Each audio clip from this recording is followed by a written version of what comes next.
The woman standing outside my motel office had one hand wrapped around the handle of a blue rolling suitcase and the other pointing at the help wanted notice taped beside the night window. "Is the receptionist position still open?" she asked.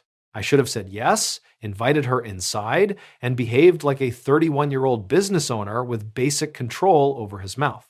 Instead, I looked at the suitcase, the darkening parking lot, and the reservation screen blinking behind me, then said, "Honestly, I need a wife more than a receptionist." Her expression went completely still. That was how I met Maya Collins and nearly lost the best applicant I had before learning her last name. She lowered her hand from the notice. "Then you should probably advertise for that." Her suitcase wheels rattled over the cracked pavement as she turned toward the road.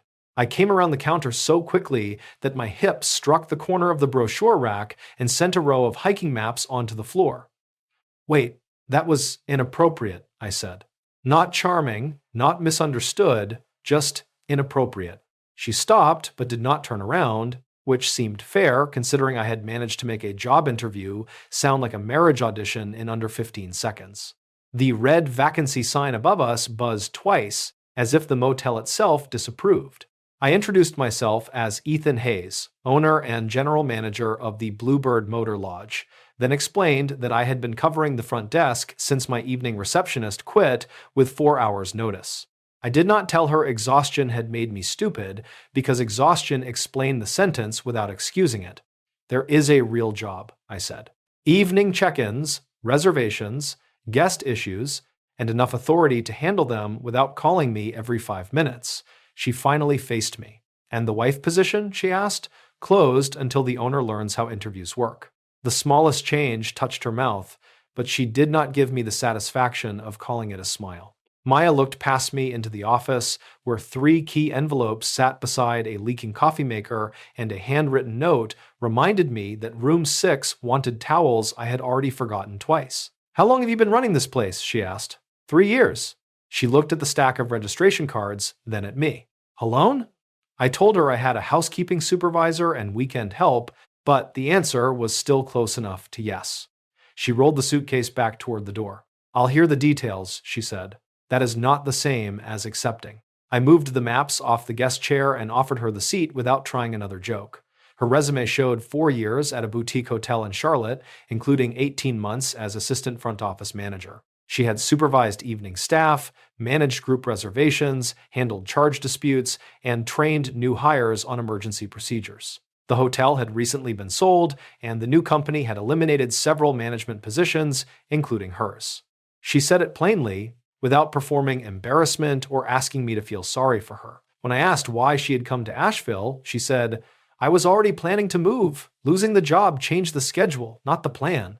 The position paid $20 an hour for a 30-day trial, with evening shifts from 3 until 11. Maya glanced toward her suitcase before asking whether the small rental available sign in the window referred to one of the motel rooms. Room 12 had been empty for weeks because I had removed it from the regular inventory after the air conditioner developed a habit of making sounds like loose silverware. I offered it at a reduced weekly rate, then immediately watched suspicion return to her face. "Is the room attached to the job?" she asked. "It doesn't have to be." She leaned back slightly. "That answer means it currently is."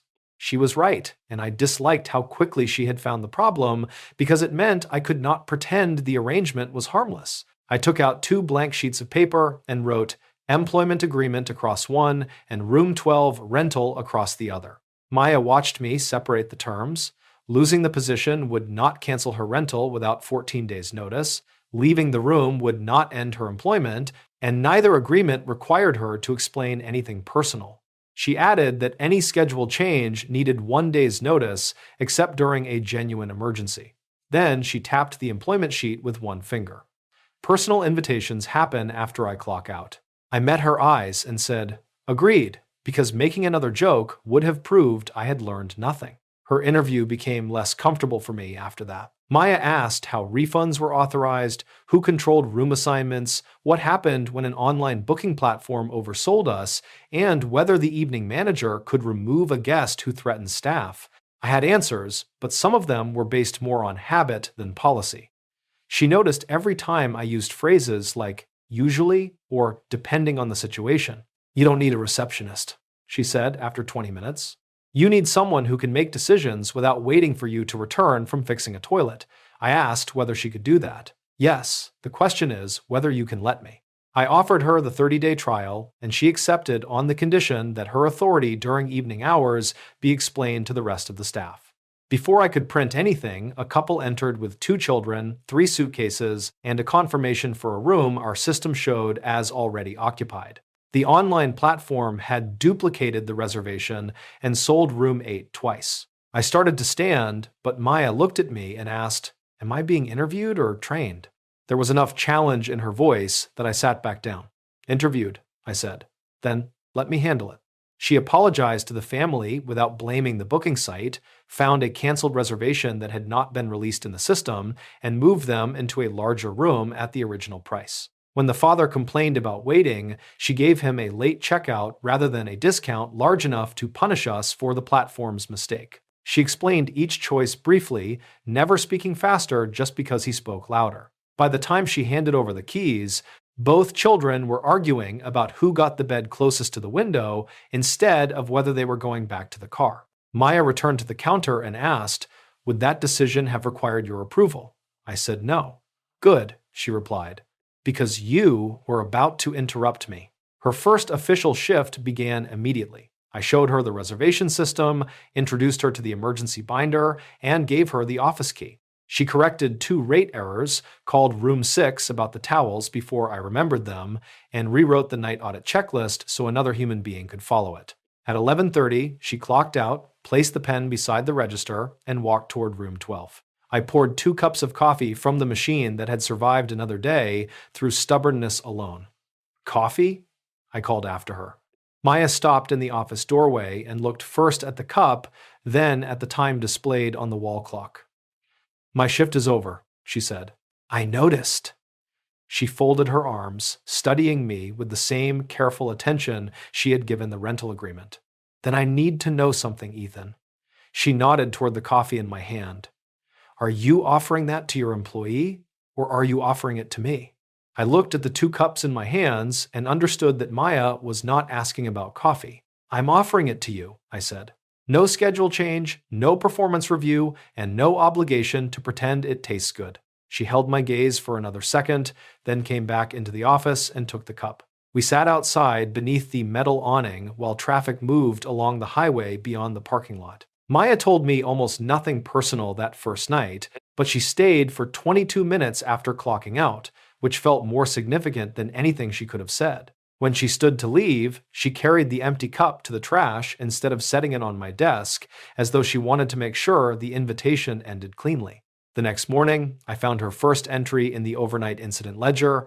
Room 4 requested an extra blanket. Room 9's television remote needed batteries. The ice machine had begun making a grinding sound that suggested either mechanical failure or demonic possession. Beneath that, she had added, "Owner attempted to repair ice machine at 7:10 a.m. Recommend protecting guests from both machine and owner until coffee is administered." I wrote underneath it, "Evening manager has exceeded her authority and will be disciplined after she identifies where we keep the batteries." Her reply appeared the following night. "Batteries relocated to the drawer labeled batteries. This concludes the investigation." That ledger became the most reliable conversation we had. During work hours, Maya was careful, direct, and nearly impossible to distract. After midnight, her notes became drier and more personal without ever crossing into something she could not later deny. When I left a reminder that room 15's guest was a light sleeper, she added, "So are you. Stop dropping tools behind the office after 10. When she complained that the lobby printer jammed every 3rd page, I wrote, "It performs poorly under pressure. We have that in common." She circled the sentence and added, "Self-awareness noted. Repair still required." Maya did not arrive and start rearranging the motel as if everyone else had been waiting for her. On her 3rd day, she spent nearly an hour with Tessa Moreno in the laundry room before suggesting any changes to housekeeping. Tessa had worked at the Bluebird since before I owned it, and she could clean a room faster than most people could complain about one. She also distrusted anyone who entered with a clipboard and called ordinary labor inefficient. Maya asked which late checkouts caused the most disruption, which rooms required extra time, and what information the front desk routinely failed to pass along. Tessa gave her short answers at first. By the end of the conversation, they had redesigned the room status board together. When Maya showed me the new system, I asked whether Tessa had approved it. Tessa designed half of it, she said. I just stopped the front desk from ruining her morning. Tessa was standing behind her and nodded once. She listens before she fixes things, she told me. You should try it. Maya kept her face straight, but I saw the satisfaction in the way she uncapped the marker. She had not won authority because I handed it to her. She had earned cooperation from the person most capable of withholding it. The first real test came when a guest in room 3 demanded a full refund because a motorcycle had started in the parking lot at 6 in the morning. Maya offered a partial credit and moved his next reservation to a quieter room on the back side of the property. He refused and asked for the owner. I was standing near the office doorway with a box of replacement smoke detectors. A month earlier, I would have stepped in automatically, partly to help, and partly because being needed had become one of my worst habits. Instead, I said, Maya is the evening manager. She has already offered more than our policy requires. The guest looked from me to her, apparently disappointed that I had not arrived to overrule the woman behind the desk. Maya did not thank me. She finished the conversation, documented the credit, and moved on to the next check-in. That evening, she left a paper cup beside my toolbox after clocking out. The coffee was too strong and had no sugar. Is this for the owner or for me? I asked. It's for the man who managed not to interrupt me, she said. Do not make it sentimental. I drank it without adding anything, though it tasted like something used to remove paint. Maya watched me take the first sip and looked pleased enough that I suspected the bitterness had been intentional. The following weekend, the Bluebird filled with guests attending a wedding at a nearby vineyard. The bride's family arrived in waves, each carrying garment bags, flowers, coolers, and opinions about which rooms should be closer together. Maya handled the room changes while I dragged a rollaway bed up the exterior stairs. We had been working in the same rhythm long enough that she pointed toward room 17 without explaining, and I knew she needed me to check the air conditioner before assigning it to the bride's aunt. I returned 3 minutes later and shook my head. Maya moved the aunt to room 11 before I reached the desk. An older woman wearing a lavender dress watched the exchange and smiled. You two have been married long? She asked. Maya did not hesitate. I'm the evening manager. The woman looked at me as if I had failed to understand the question. And he owns the motel, Maya added. That is the full arrangement. I repeated her wording and handed over the room key. The woman walked away unconvinced. The assumption spread through the wedding group. One guest asked whether my wife could recommend a restaurant. Another told Maya her husband had promised extra towels. A man in a suit congratulated me on finding someone willing to run the place while I wandered around holding a wrench. Maya corrected every person with the same calm sentence. I'm the evening manager. I never added a joke, even when the temptation became painful. The first night, that restraint was respect. By the second, I was beginning to wonder why the correction bothered me. After the wedding guests settled, Maya and I sat beneath the awning with coffee. It had become a routine, though neither of us had named it one. She always clocked out before accepting the cup. I always waited until she had removed her name badge before asking. Sometimes we talked about the motel, sometimes we sat without filling every quiet space. Once, she told me about a tiny lakeside inn she had stayed in as a child and how the owner remembered every returning guest. That's the kind of place I want to run, she said. Small enough to matter, organized enough not to collapse when one person takes a day off. I told her the Bluebird had once been that kind of place.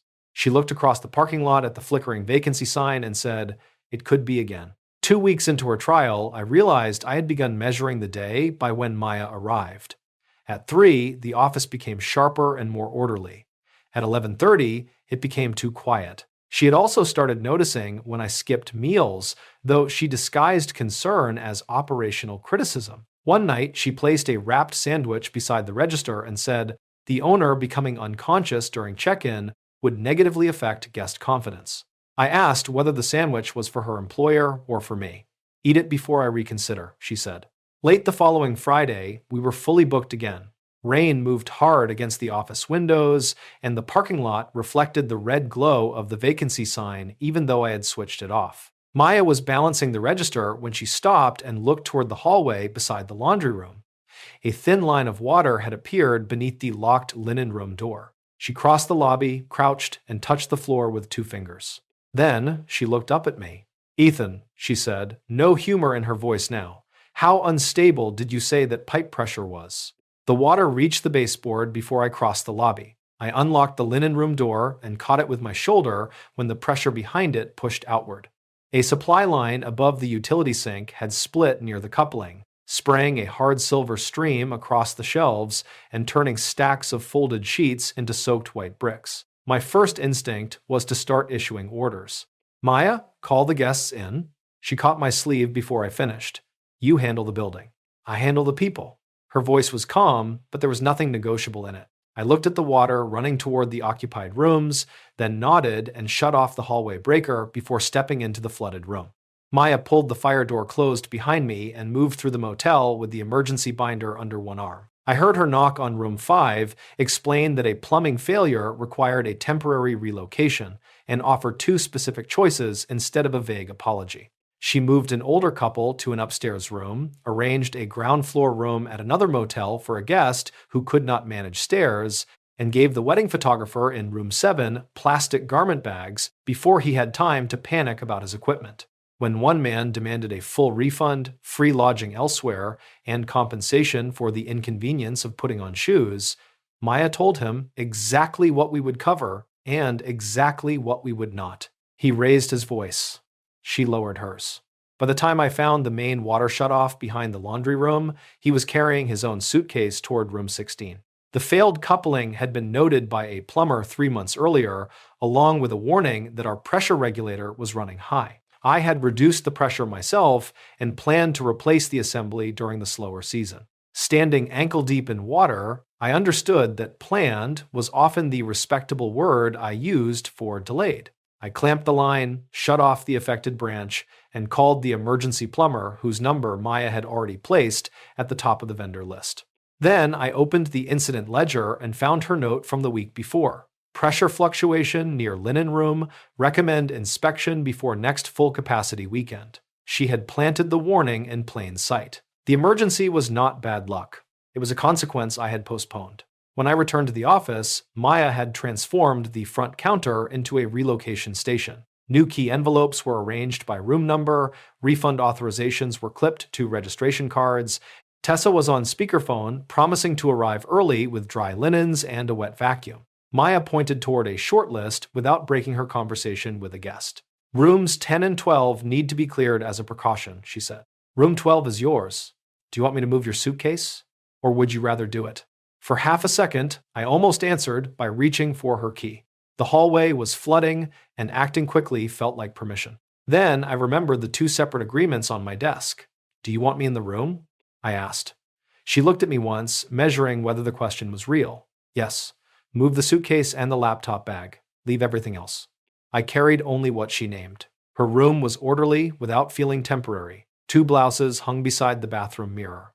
A paperback rested open on the nightstand. A folder labeled Property Management sat on the small desk, but I did not touch it or try to read the papers inside. I moved her luggage to the office storage room, placed it on a dry shelf, and returned her key directly to her hand. Maya glanced at the key, then at me. "Thank you for asking," she said. It was not a romantic line, but it landed with more force than most romantic lines I had heard. By 2 in the morning, the plumber had replaced the coupling and confirmed that the pressure regulator needed a complete replacement. The hallway carpet was ruined, 6 linen shelves had to be emptied, and I had lost enough sleep to begin finding the hum of the vending machine personally insulting. Maya still moved with the same controlled precision, though a damp strand of hair had come loose near her cheek, and her shoes made a faint squeaking sound across the office tile. Tessa arrived, carrying 2 thermoses and enough towels to absorb a small river. She took one look at Maya's recovery plan and started assigning tasks from it without asking me for approval. That mattered. Tessa had worked at the Bluebird longer than Maya had been out of college. She did not follow titles merely because I printed them. When Maya told her which rooms needed priority service and which guests required late checkout, Tessa asked 2 questions, adjusted one timing issue, and began moving. I stayed in the hallway with the plumber and let them run the guest recovery. For the first time since owning the motel, I was not the center of every decision, and the property did not collapse from the insult. The last displaced guest settled just after 4. Maya completed the refunds, emailed the revised room assignments to Tessa, and placed the office keys on the counter. "I am clocking out," she said. Her official shift had ended 5 hours earlier, but neither of us bothered pretending the emergency had respected the schedule. "I'll add the overtime," I told her. "You'll add all of it. I enjoy how trustingly you say that. I enjoy how much evidence I keep." She disappeared into the employee bathroom with a change of clothes from her suitcase. When she returned, she had traded her damp blouse and name badge for jeans and a dark green sweater.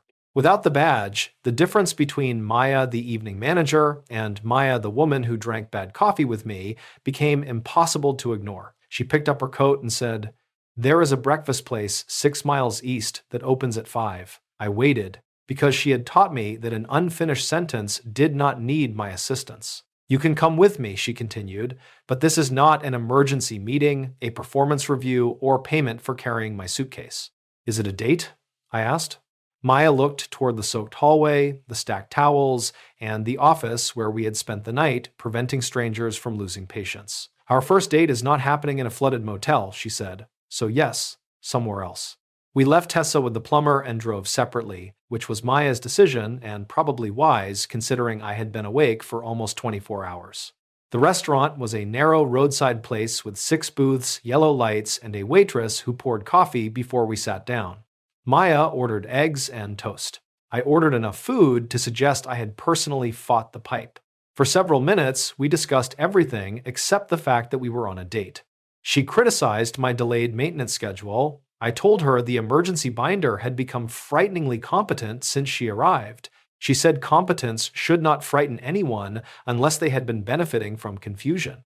When the food came, the conversation grew quieter. Maya turned her coffee cup slowly between both hands and told me she had enjoyed the Bluebird more than she expected. She liked the scale of it, the repeat guests, and the fact that one good decision could change an entire week rather than disappear inside a corporate system. I said, "Then stay after the trial." The words came out too quickly, sounding less like an invitation than a solution. She did not reject them. She looked through the window at the first gray light appearing above the highway. "The Bluebird was never supposed to be permanent," she said. "I did not move here just to find another front desk." She met my eyes before continuing. "I want to operate a property of my own, Ethan. Not someday in the vague, polite sense.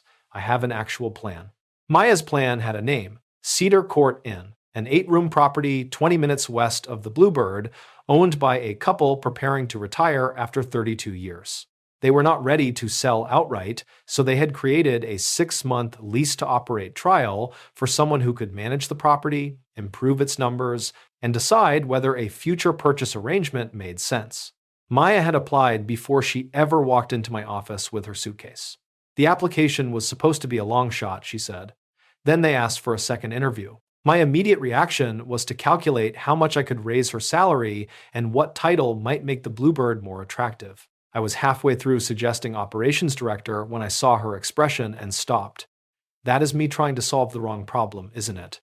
She nodded, very efficiently. I set down my coffee. "What do you actually need from me?" The question felt unnatural, which was probably evidence that I needed to ask it more often. Maya considered the answer before speaking. She wanted a professional reference describing the work she had done, permission to include the booking procedures and emergency plan she created at the Bluebird in her portfolio, and one mock interview where I challenged her instead of reassuring her. She did not want a better title invented out of fear that she might leave. She did not want free rent, a bonus disguised as affection, or a speech about how the motel could not survive without her. "It would survive," she said. "You would complain, Tessa would insult your replacement, and eventually you would adapt." I told her that sounded accurate and unpleasant. Most accurate things are. Our first official date had begun in a diner after a plumbing disaster, so I planned the second one with more dignity. We went to a small outdoor concert near the river, where neither of us wore a name badge or carried a master key. Maya arrived in a red jacket I had never seen at the motel and looked so different from the woman behind the front desk that I briefly forgot how normal conversation worked. She noticed. "You're staring." I told her I was adjusting to seeing her somewhere without a complaint form nearby. Try harder, she said, but she moved closer when the crowd tightened around us. Dating outside the Bluebird made the attraction easier and the situation more complicated. At the motel, Maya remained the evening manager. She corrected my rate decisions, rejected maintenance promises I could not realistically keep, and once changed a guest credit amount after I approved too much out of impatience. I disagreed with her in front of the empty office, and she disagreed back without softening her argument because we had kissed beside the river the night before. Afterward, I asked whether we were fighting. No, she said, we are working. If every disagreement becomes personal now, this ends before it starts. She was right, though I disliked how often that happened. The mock interview took place at the diner where we had eaten after the pipe failure. Maya insisted on neutral territory, professional clothes, and no flirting until we finished. I asked why Cedar Court should trust someone who had never been the highest-ranking manager at a property. She explained how she had already performed the work without the title, using the Bluebird's improved occupancy, reduced refund rate, and guest recovery system as proof. I challenged her plans for seasonal revenue, staff retention, and maintenance reserves. When she gave an answer that depended too heavily on optimistic bookings, I told her so. She frowned, rewrote the calculation on a napkin, and thanked me without pretending the criticism had not annoyed her. At the end, I asked the question I knew the owners would eventually ask. Why leave a property where you already have authority? Maya folded her hands on the table. Because authority someone else gives me can be taken back, she said. I want to learn whether I can carry the full responsibility myself. The answer landed harder than I expected, not because it excluded me, but because it had nothing to do with me. Her ambition had existed before the Bluebird, before Room 12, and before I learned how she took her coffee. Loving her would not give me the right to become the destination of every plan she made. Tessa learned about Cedar Court 3 days later when Maya asked her to review the transition checklist. Tessa read the first page, then looked between us. Are you leaving? Maya told her she had not received an offer. That is not what I asked. Maya admitted that if Cedar Court selected her, she intended to accept.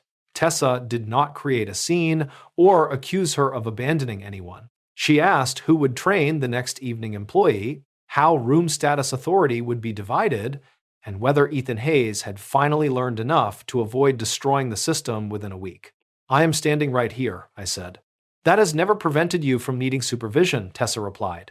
Maya built the transition plan herself. She documented the booking rules, created a clear escalation chart, and trained me to handle the night audit without calling her from the apartment. I wanted to interpret every page as evidence that she was preparing to disappear, but it was also evidence of the kind of manager she intended to become. She did not preserve her value by making herself irreplaceable. She built systems that worked after she left. When Cedar Court requested references, I wrote mine twice. The first version said Maya had transformed the Bluebird, earned the trust of the staff, and become essential to the property. I deleted the word essential. It was true emotionally and wrong professionally. The final letter described her authority, judgment, financial improvements, emergency management, and ability to create systems other people could maintain. I did not mention our relationship. I did not ask the owners to take care of her or explain what losing her would cost me. The reference belonged to her work. Her final interview took place on a Tuesday morning. I did not drive her, wait outside, or send a message asking how it was going. Maya came to the Bluebird for her shift that afternoon and said only that the meeting had gone well. We handled check-ins, reviewed the weekend reservations, and ate dinner from takeout containers behind the office. I wanted to ask whether she would choose Cedar Court over us, but there was no us in that decision yet. There was Maya, her career, and an opportunity she had pursued before knowing my motel existed. The offer arrived the following Friday. Maya read the email in the office, then closed the laptop and completed a guest refund before telling me Cedar Court wanted her to begin in 10 days. The 6-month trial included a private apartment, full operating authority, and the option to negotiate a purchase partnership if she met the agreed targets. She placed 2 envelopes on the counter between us. One contained her formal resignation. The other listed the date she would return the key to room 12. I'm accepting the offer, she said. I looked at the envelopes, then at the woman who had entered my motel needing immediate work and temporary housing. In 10 days, she would need neither from me. Whatever happened after that would finally have nowhere to hide. Maya worked her final 10 days at the Bluebird with the same precision she had brought to her first shift. She trained the new evening receptionist, updated the emergency binder, and made me repeat the night audit until I could complete it without asking where she had hidden anything. On her last evening, she closed the register, signed the final incident log entry, and placed the office key beside the room key on the counter. Room 12 was empty, except for clean sheets and the humming air conditioner I had finally replaced. She had already moved into a small apartment near Cedar Court, paid for with her own salary and attached to neither motel. "That is everything," she said, touching the keys once before letting them go. I had spent several nights imagining what I might say at that moment. I could offer more money, a larger title, a percentage of the motel, or free use of room 12 until she felt settled. Each offer could be defended as reasonable, and every one of them would make her departure harder. Instead, I signed her final payroll form and slid it across the counter. "Your overtime is included, your deposit will be returned tomorrow, and Tessa already threatened the new receptionist on your behalf." Maya looked down at the paper, then back at me. "You're not going to ask me to stay?" I told her I wanted her to stay, but I did not want her to become smaller in order to do it. She nodded slowly. The distance between us was less than the width of the counter, but the office felt larger than it had on the day she arrived. "This is not a breakup," she said. "I know. We had never promised that changing jobs would end what was happening between us, but neither of us pretended the change would be easy. Cedar Court needed her on site 6 days a week during the opening month, while the Bluebird still had its own emergencies, late check-ins, and guests who believed motel owners controlled the weather. Maya picked up her suitcase, this time packed for somewhere she had chosen, and I walked her to the parking lot without trying to carry it. After she left, I stood outside room 12 and realized how much of my attention had been built around her availability. I knew when she started work, when she took breaks, when she crossed the parking lot, and when the light beneath her door went out. That knowledge had felt like closeness, but it had also been produced by the fact that I employed her and rented her a room. If we were going to continue, I needed a life that allowed Maya to arrive by choice, rather than because her schedule placed her 15 feet from my office.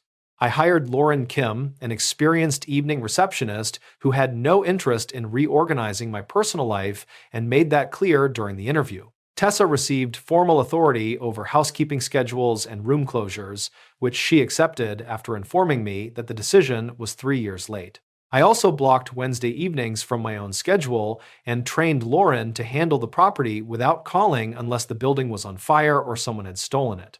The first Wednesday, I remained in the apartment because leaving felt irresponsible. Tessa knocked once, looked at my shoes, and told me that scheduling free time did not count if I spent it listening for the office phone.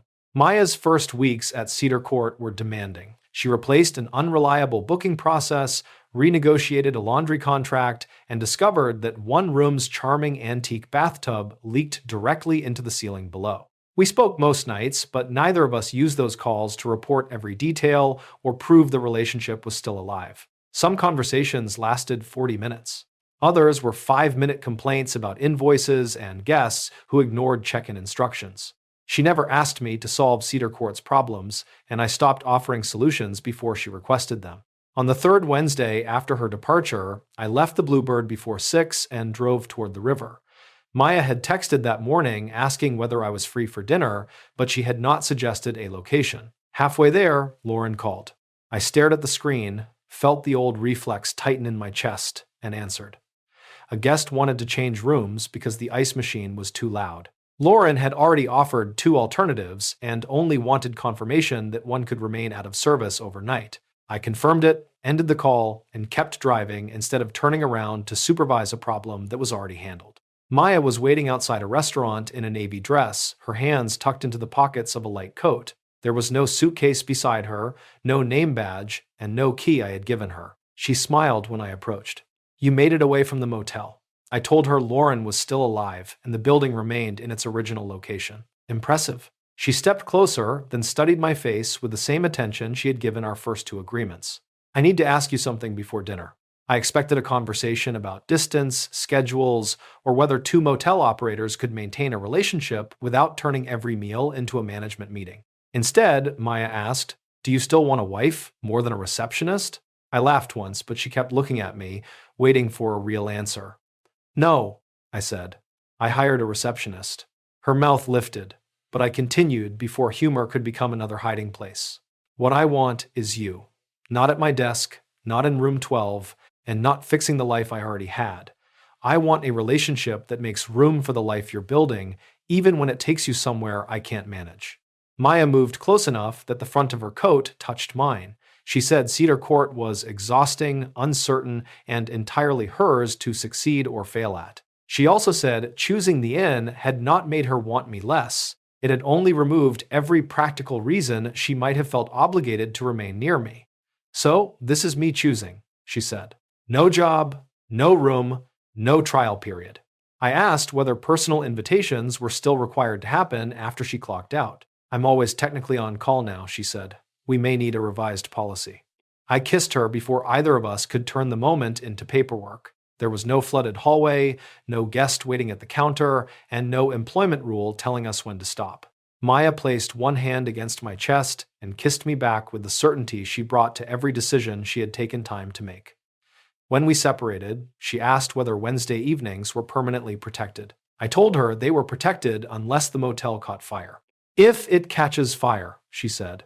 Lauren calls the department first, you second. Over the next several months, Bluebird and Cedar Court began referring overflow guests to each other. Maya ran her property, controlled her staff, and answered to the owners under the terms she had negotiated. I ran mine with a better team and fewer excuses for making myself essential. We compared occupancy numbers occasionally, argued about cancellation policies more often, and learned that two people could support each other without merging every responsibility. Maya never returned to the Bluebird as an employee, and I never offered her a role simply to keep her close. One Friday evening, she waited in the lobby while I finished checking a repair invoice. A guest entered, saw her behind the empty side of the counter, and asked whether she could replace his room key. Maya smiled and said, I don't work here. I'm only waiting for Ethan. The guest looked confused, but Lauren stepped out of the back office and handled the key before I could move. I closed the invoice, locked my desk, and followed Maya outside while the motel continued operating without either of us behind the counter. I once believed wanting a wife meant finding someone willing to enter the life I had already built. Maya taught me that love could not be measured by how useful someone became or how difficult they made themselves to lose. She had work of her own, a home I did not provide, and every practical reason to choose another direction. That was exactly why her hand reaching for mine in the parking lot meant more than anything she had ever done while standing behind my desk. Could a relationship ever feel completely free when one person controls the other's job or housing? Share what you think in the comments and subscribe for more adult slow burn romance stories. Ethan, sir. Telling a woman who is asking about a receptionist job that you need a wife more than a receptionist might be the fastest way I've ever seen someone destroy a job interview before it even begins. Maya had every right to grab that suitcase and keep walking. And honestly, I respected Ethan a little more because he didn't chase after her claiming it was just a joke. He admitted immediately that it was inappropriate, apologized without making excuses, and then actually changed how he behaved. That matters, because this whole story could have become very uncomfortable considering Maya was both his employee and renting a room from him. Instead, Maya made the boundaries clear from the start. The job and the room needed separate agreements. Losing one could not automatically take away the other, and personal invitations only happened after she clocked out, and I loved how seriously she took that. Every time Ethan offered coffee, she made him say whether he was speaking to his employee or to her as a person. At first I thought, okay, maybe she's being extremely careful here, but the more the story went on, the more I understood why. Ethan controlled her paycheck, her work schedule, and temporarily her housing, even if he had good intentions. That is a lot of power sitting on one side of a relationship. Maya wasn't being cold. She was making sure that when she said yes to him, it was actually her choice. And Maya was easily the most capable person in this entire motel. She walks in for an interview, fixes an overbooking problem before she's officially hired, rewrites the night audit checklist, earns Tessa's respect, handles angry guests, and basically exposes the fact that Ethan has been running the Bluebird on caffeine, improvisation, and pure luck. I also liked that she didn't arrive and start ordering longtime employees around. She listened to Tessa first, figured out what housekeeping actually needed, and then built a better system with her. That felt real. Competent managers don't always walk into a place announcing that everything is wrong. Sometimes they ask the people already doing the work what keeps making their job harder. Now, Ethan did improve. When that guest demanded to speak with the owner, Ethan could have stepped in and made Maya look powerless. Instead, he said she was the evening manager and supported the decision she had already made. That was probably the first moment where I thought, okay, maybe this relationship can work. He wasn't protecting her by taking over. He was showing everyone that the authority he gave her was real. But then the pipe bursts, and suddenly we see the biggest difference between these two. Ethan's instinct is to personally handle everything. Maya's instinct is to divide the problem properly. He handles the building, she handles the guests. And she was incredible during that emergency. She relocated people, protected equipment, arranged another motel for a guest who couldn't use the stairs, dealt with refunds, and somehow kept everyone from turning the lobby into a disaster zone.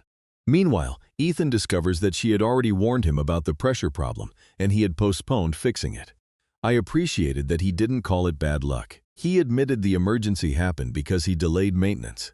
How many of you have worked with someone who keeps saying, "I'll take care of it later," until later becomes a full emergency? Tell me in the comments, because that part felt painfully familiar. The moment that really proved Ethan had learned something was when he needed to enter Maya's room during the flooding. He didn't assume the emergency gave him permission to go through her things.